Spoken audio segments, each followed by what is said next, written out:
Hello दोस्तों, कैसे हैं आप सब। आई होप अच्छे होंगे।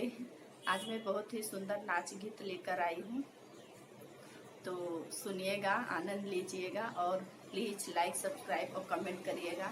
कमेंट में बताइएगा कि ये मेरा गाना आप लोगों को कैसा लगा। चलिए सुनाती हूँ। सासू झगड़ा ना मचाव हमें अलग कई दना, सासू झगड़ा ना मचाव हमें अलग कई दना, अलग कई दना हमें अलग कई दना, सासू झगड़ा ना मचाव हमें अलग कई दना, सासू झगड़ा ना मचाव हमें अलग कई दना। बटुली लैल नाई नाई के बटुला लैल नाई, बटुली लैल नाई नाई के बटुला लैल नाई, हमरे पप्पा का खखरवा हमरे ओरिया कई दनाई, हमरे पप्पा का खखरवा हमरे ओरिया कई दनाई, सासू झगड़ा ना मचाव हमें अलग कई दनाई, सासू झगड़ा ना मचाव हमें अलग कई दनाई, अलग कई दनाई हो अलग कई दनाई, हम सासू झगड़ा ना मचाव हमें अलग कई दनाई, सासू झगड़ा ना मचाव हमें अलग कई दनाई।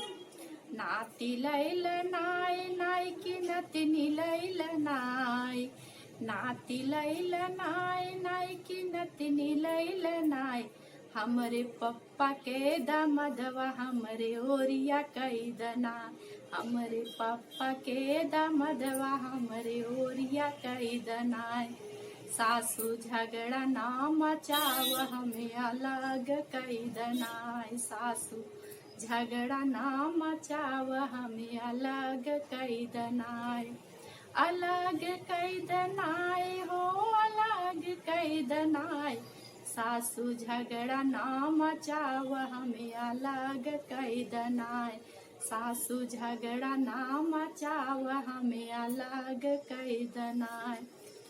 रुपया लैल नाई नाई की पैसा लैल नाई, रुपया लैल नाई नाई की पैसा लैल नाई, हमरे पापा के दहेजवा हमरे ओरिया कई दनाई, हमरे पापा के दहेजवा हमरे ओरिया कई दनाई, सासू झगड़ा ना मचाव हमें अलग कई दनाई, सासू झगड़ा ना मचाव हमें अलग कई दनाई, अलग कई दनाई हो अलग कई दनाई, सासू झगड़ा ना मचाव हमें अलग कई दनाई, सासू झगड़ा ना मचाव हमें अलग कई दनाई।